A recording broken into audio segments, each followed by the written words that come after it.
Hello, everyone. Welcome to the Growing Your Dental Business podcast. My name is Jacqueline Hurley, and I have been hosting this podcast for over the past year, but I am super excited to introduce you to Mr. Bob Spiel, who is the owner of Dental Partner Pros and also Spiel Consulting. Bob's passion is building high-performance dental teams who deliver exceptional service while doing more in less time and with less stress. I love that. Bob, we go way back, don't we? We go way back, Jacqueline. We do. I think we were babies when we first met. I think we were too. It's been more than 10 years, I'm sure. And Yes. we met back in the day and became not just colleagues, but friends. And hmm you and I have had a lot of very meaningful conversations about a lot of different things. And I hmm just really value our friendship. Yeah, thank you. I feel the very same way. Mhm. And that, just to be candid, that's one of the things I love most about dentistry is the people that it gets you in touch with. And there's some that you meet and you just know I want to know that person for the rest of my life. Oh, I love You're one of those. Well, thank you. Let's get going today. You are a member of the eAssist Consultant Network, and we really only bring people on who are members of that network because our goal is to help you not only with your business, but to help dentists grow their business in the industry. hmm And I guess my first question I would love to ask you, I know you started out in the medical field, but yet then hmm you jumped over to dentistry. How did that happen? What was it that caused you to make that jump? Well, I heard somebody say long ago that there are two paths to get into dentistry, and one is that you find dentistry, and the other is that dentistry finds you. Yeah. And my path was the second. Dentistry found me. I'd been a hospital and surgical center CEO in the early 2000s, and when those uh, gigs ended, I started consulting in medicine, and I found, to be honest, that I was really good at it. But there's something about medicine, and it's frankly, sadly, gotten worse in the past 20 years. Something about medicine that just wasn't very fulfilling. I happened to just have, through a friend of a friend, found out the name of a dental consultant. His name was Larry Winterstein. Larry was out of Boise, Idaho. He'd been consulting for almost 35 years. Very, very talented man, communications expert. And he invited me to go on a consult with him, okay, with a practice in Boise, Idaho, which is fast forward, kind of ironic, but talk about the people that dentistry puts you in contact with. The doctor who we were in the consult with for those 2 days is still a good friend. And I'm actually now helping him do a locum tenens job for one of my clients who's pregnant and needs somebody to take her practice for 3 months in January. Oh, So nice. it's just really cool. Just the way that this industry allows you to weave together stories and paths that are still ongoing. Yeah. So in 2 days with Larry, I fell in love with this industry. Wow. And it was because I didn't view it from the standpoint of just the delivering of the service. I viewed it, and he taught me from the standpoint of everything it takes to make a dental practice successful. Team building, leadership, um, customer service, expert communication, really, really well-run systems. And prior to being in medicine, I'd ran some really large operational divisions back in the 90s for a few mid-cap companies, and I found that I had some talent around every one of those things. And I love building high-performance teams and helping leaders achieve what they never thought they could achieve. And in 2 days, I thought, man, this is really, really the greatest small business in America. So I turned my whole consulting practice around, and in 6 months' time, started only doing a dentistry. I still dabble with medicine a little bit, and every time I do, I look at my wife and I say, why am I doing this again? You Yeah. know, Yeah. but 95% of what I do is in dentistry, and I love it. That's awesome. There's so much involved in just a dentist running their practice. And like you said, all of those pieces have to fit together in order to be a successful dentist with a successful practice and a Yeah, successful team. Like yeah, everyone it's just like a big puzzle. And I feel like you are spot on in that you do have qualities around all of those things to help dentists be successful. So I love that. And you Yeah. started out as a consultant, and now and Mhm. you've even expanded a little bit. You have a new company called Dentist Partner Pros. Correct. And so I know that you focus a lot now on, you've kind of found this need in the industry where a practice owners need to hire associate dentists, and yet you're finding that the odds are not very great when it Mhm. comes to a dentist hiring an associate. So let's talk a little bit about kind of this new focus you've been focusing Mhm. on, Sure. and why, I was just kind of, I think your statistics say that associates typically only last maybe less than a year. 75% of the time. Oh, wow. Yeah. Yeah. And so what's amazing is that you talk to doctors that have been in their profession longer than, just 10 years. And some will say, actually, I think it's closer to 90% failure rate. And So, it's one of the greatest unspoken needs within the industry because candidly, the first time that I heard that number was with our dear friend and one of my mentors, Linda Miles, who we all know and love. All right. yeah, And just I won't go into the details about how Linda and I became friends, but on a phone call, this is probably 12 years ago, maybe 13 years ago, because I started in dentistry about 15. And she just said to me one day, well, Bob, we've got a 75% failure rate in dentistry for mm, associateships.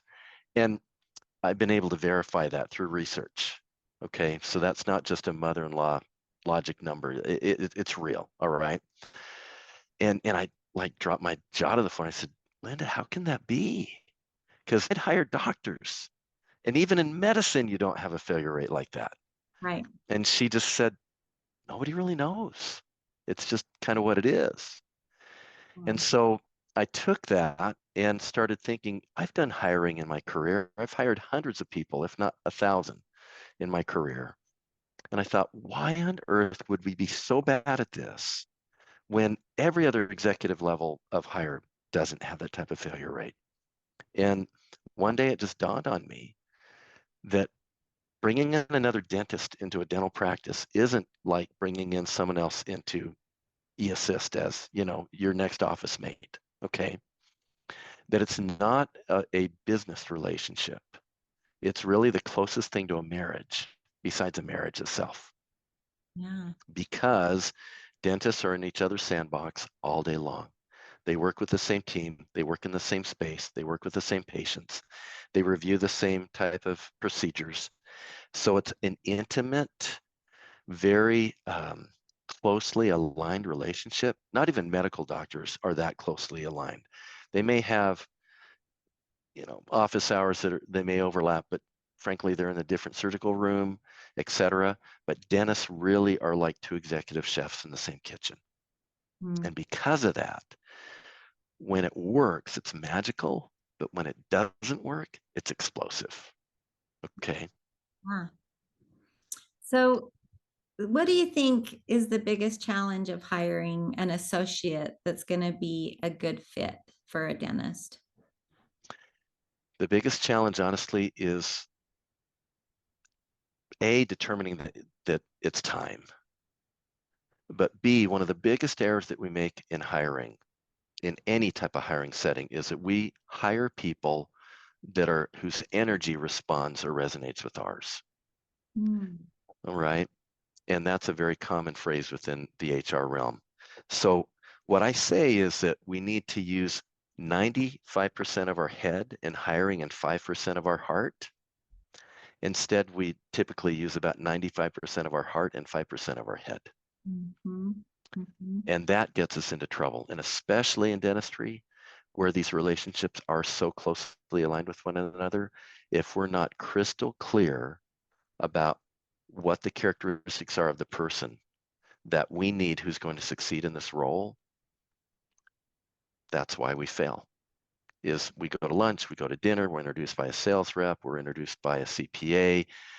We don't know the questions to ask, we don't know how to survey. It feels good, we're desperate, let's bring him in. Yeah. And then we don't know how to even get them busy or increase their skills or do anything to really help them up level, and things start to fall apart. So what at Dentist Partner Pros, what we do is we solve those problems for practice owners that are too busy already to make a great call in terms of, is this the right person or not? Yeah, they are busy. I feel like it's got to be the hardest decision next to choosing your partner for life, I guess, if you're, Yeah, yeah, it is. to a marriage. And I understand the energy part of it. Like, I mean, there's so many things that need to align, right? I Mm-hmm, mean, everyone has their own way of probably doing dentistry, but you kind of have mm-hmm. to be on the same page when it comes to taking care of your patients, what's going on with time frame and the clinical procedures, and all of that has to all be in alignment, and you can kind of work together and you can teach, but you have to have a person with the right heart too, right? They have to want. They do. Yeah, yeah. So what we found is that there really are three indicators that lead towards success or lead towards failure. And one is their character, Okay, yep. one is their personality, another is how do they view money. Okay. All right. So in other words, do they fit in terms of their values? Do they fit in terms of personality? That doesn't mean that they have to be the same, but Yeah. do the personality styles actually mesh together so that they can work together well? And then finally, in terms of how they view money, is one partner really super tight? Is another one kind of, loosey-goosey? So we dive into all three of those things and more just to determine, is this really the right person? And what we view ourselves, frankly, as matchmakers up front. And a practice owner can do this. They can do it well. The tough part is that when you get to the point where you feel like you're ready for another doctor to come on, Yeah. you're already running so fast that you don't have the time to start to actually sit down, interview well, put out a job ad that's well thought out, and survey sufficiently and then go through all the different candidates that are out there, let alone the fact that the candidate pool has dried up some. So then if Indeed doesn't work, what other options do you have? Mhm. Okay. So it's a huge time commitment. And they look at it and they go, man, I'm already so busy. How on earth can I even entertain this? So then they start to talk to, eh, let me put it this way, they talk to people and then they have a shotgun wedding and just say, I like this person, they've got a license, let's bring them on. And that's why it fails. Yeah, they haven't done all the due diligence They and haven't. time. Yeah. And your Yeah. organization can go in and take the time and take that off their plate and just, at least bring the candidate to them that you feel would be the best person for the fit after you've done all After of we've done all of this, exactly. We will even come up with a numeric score, because that. what we work on is we will first go and interview the team. We go see the practice. We go to dinner with the doctor. We get a great feel for the culture and the people. Then arrive at what we call the characteristics of the ideal candidate. And Yeah. we rank those because they're not all equal to each other. But by the time we've gone through and talked to numerous candidates, we will have a score saying this person scores, 70%. This person's at 90%. Just today, we're presenting a candidate who's at 95. And there's still that 1 in 10 chance that there will be a skeleton in the closet. We have a 90% success rate, but I still think that's a lot better than a 75% failure rate. But it's because of the clarity and the process that drives the results. That's amazing. I look at the dentists I've gone to in my lifetime, and every dentist kind of has their own, they have their own personality. Just the entire Mm-hmm. office has a set personality. You can tell when you walk in if they're going to be You more can. clinical Mm-hmm. oriented and just, structured, and this is how it is, or you can tell if they're just have this friendly Mm-hmm. atmosphere and Loosey goosey. Yep. Yeah. yeah, and I can imagine that so many things have to align in order to find the Yeah. right associate to be in So that. many things do. Yeah. And there's no judgment in this. It's neither right nor wrong. Yeah, for All sure. right. The doctor who's kind of loose and, or the doctor who's very rigid and, clinically focused, they can both succeed. Oh, absolutely. All right. Absolutely. So there's nothing in terms of, oh, you're doing it the right way, you're doing it the wrong way. It's just simply now that if we know Dr. A has this style and Dr. B has this style, how do we find that person that's going to be a perfect fit for them? Because what we really try to specialize in is to find that partner quality candidate who's going to come, stay, make money, and eventually buy in. Yeah, that's And it's super rewarding to do it because just like a really, really great life partner, a great marriage, there's just this energy that you get from it. And you think, man, how could I ever do this by myself? It's the same thing in a dental practice. When you've got that magic that's taken place, one of the greatest things is to be able to see a doctor finally take vacation with their families and Mhm. know the practice isn't going to just shut down without them. All Yeah, right. yeah, And to spread the management load and also to know that they've got a pathway to that someday, assuming that the associate they brought in is younger than them, to eventually exit and know that they can still stay engaged in their practice, but they don't have to, carry the whole thing. absolutely. I can totally see why it would be like a marriage. I'm thinking of this one dentist that I went to, and she hired an associate. And I remember her saying, I really don't do little kids, so I need to find someone that will take Hmm. pediatric patients for me. And so that Exactly. was kind of a goal for her, and it just kind of fit, right? And she was so Hmm. happy and found Yeah. was Yeah. loved kids. And so, they were on the same page clinically, but they also were on the same page on what they wanted to do and accomplish within the practice. Right. Exactly.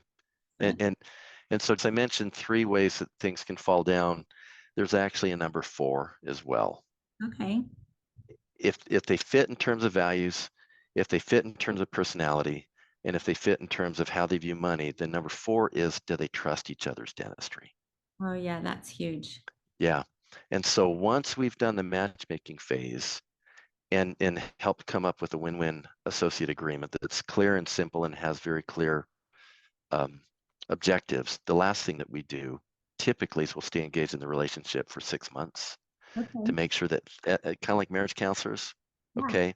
And we want to just make sure that these doctors are talking to each other, that formal and informal mentoring's going on. If there are any problems, that we can nip them in the bud and do something about it and just keep the relationship growing. That's amazing. And communication is huge. I mean, not only in It's a marriage, gigantic. but also in Yeah, this situation. it is. Yeah, yeah.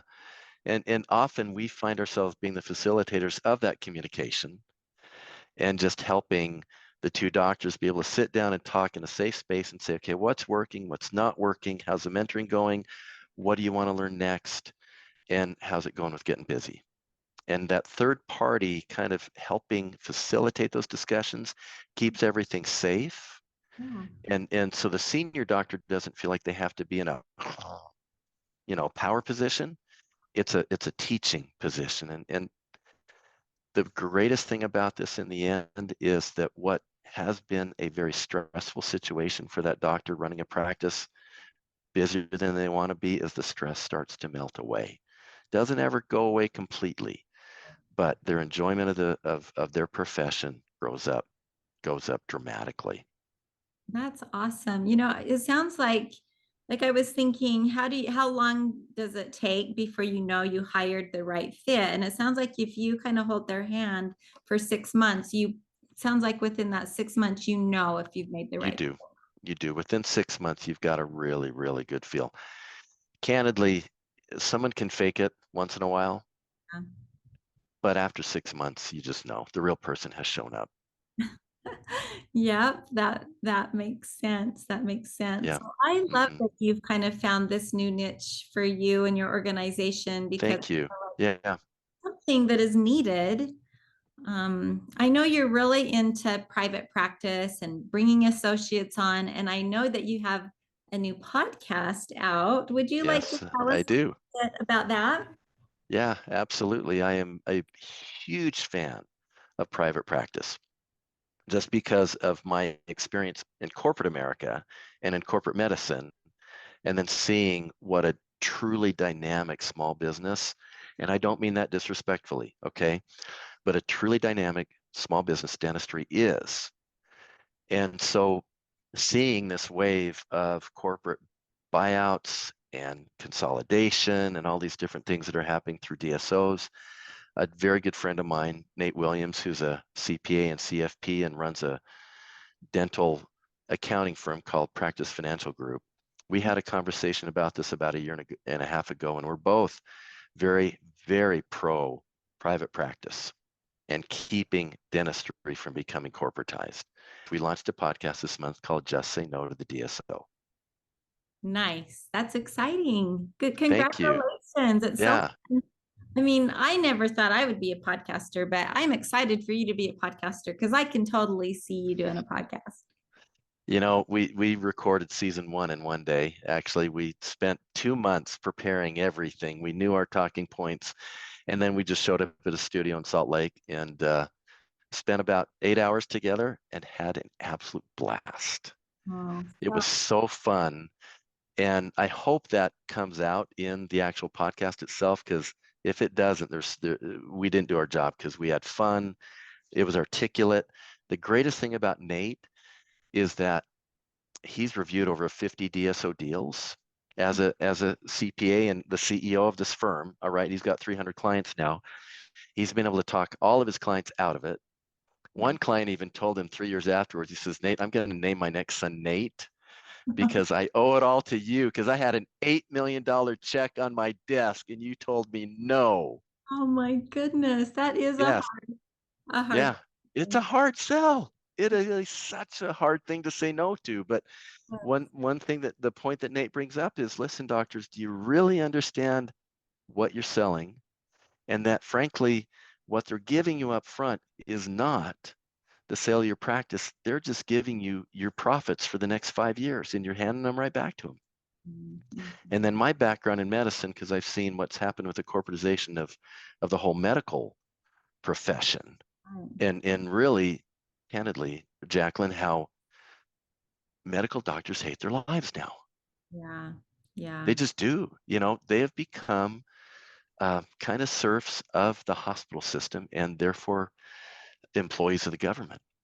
Yeah. And that is not a place, Jacqueline, that we want to see dentistry go at all. Because if we let that happen, in the next 15 years, we will have lost the greatest industry ever, in my opinion, in terms of patient care.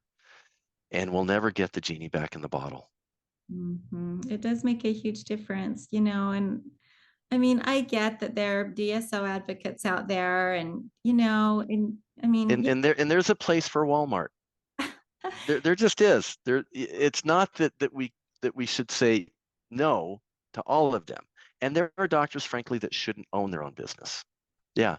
But here's an interesting statistic, is that DSOs plan on, here again, similar number to what we've looking at, within 2 years, 70% of their doctors will turn over. mm, They just plan on churn, bringing new doctors in, Jacqueline, and having them work, just like a doctor that we were talking to yesterday, interviewing, who is working 50 hours a week yeah, and then working Saturdays, one Saturday a month. yeah, yeah, And it's real easy for the MBAs in New York working for the private equity group to say, doctor, that's what you have to do, because frankly, as an MBA, you're working probably 70 or 80 hours. What they don't understand is the physical, emotional, mental stress, and yeah, even spiritual stress, frankly, of being a chairside dentist. yeah. I know it's exhausting. I look at these dentists and I don't know how they survive. I mean, even the hygienists, they're all Mhm. dealing with physical issues, like you They say. are, yeah, yeah. It's a, and so 50 hours a week, 60 hours a week, that's pure burnout.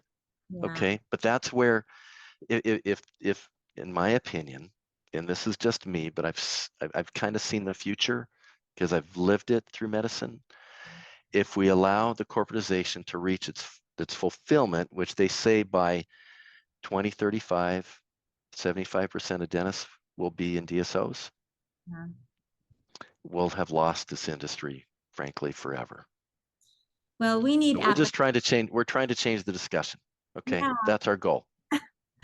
we need advocates for private practice because, because the landscape is changing It and is, yeah. we definitely need advocates for private practice. And I can tell that you are motivated to help private practice, to help private dentists. And what is it? What is it, Bob, that motivates you to keep helping dentists? Just out of curiosity. It's the thrill to see a dentist get their life back, honestly. I love that. And to see that the tools that we provided or the associate that we brought on facilitated that. You Mm, know, it's just super rewarding to be able to do that because it is such a hard job, but right. it blesses so many lives when it's done well, and it can be a great blessing to them if they know how to do it too. I heard a phrase years ago that has stuck with me, that dental school will teach a dentist how to throw the ball, but it doesn't teach them how to play the game. Oh, yeah, for sure. Yeah. That's And there are ways that you can learn how to play the game that's kind of like a sandlot. Let's just go for 4 yards in a cloud of dust and we'll just fake the game. But there are ways to play the game that work consistently, and they're not that hard to implement, but they're not obvious. Well, and I just think of what a blessing it is for the young associate dentists to even have you to kind of groom them and bring them Mhm. together and let them, it's kind of like you say, bringing a counselor along with you right from the get-go if you were getting Yeah, married. it It is. just facilitate those conversations. It's just a whole learning environment, and you can just be Hmm. better right from the get-go than trying to have all the hard knocks of learning as you go along. Correct. Yeah. I And there are so many of these young doctors that if they'll make the courageous decision to go into private practice, find a private practice to join. Maybe they have to work for a DSO for a year or two just to feel like they've got their speed up, just to be able to kind of learn the hard way what not to do. Yeah, But then, but then to say, you know what, it's now time for me to go find something that is really going to be fulfilling and will really allow me to amplify my skills. It's fun. I love it. yeah, good for you. I love that you've been doing this for so long and you're still so passionate about helping dentists. Do you have any parting thoughts before we wrap it up today? Yeah, Jacqueline, thank you. First, if this piques anybody's interest, all right, and a doctor's thinking, oh man, I am running faster than I know how to run. And Sure. yet I've heard all these horror stories about don't bring in an associate. Love to have them reach out and say, can you at least tell us if you think we're ready? And Yeah, so for the first 5 practices that have heard this and reach out to me, we'd love to be able to just do that analysis form for free nice, nice. and give them a chance to just give an impartial view of, you know what, doctor, yeah, you're ready, or, you know, doctor, here's some things inside that we think really would be the first thing for you to look at. So to contact me, there's 2 easy ways.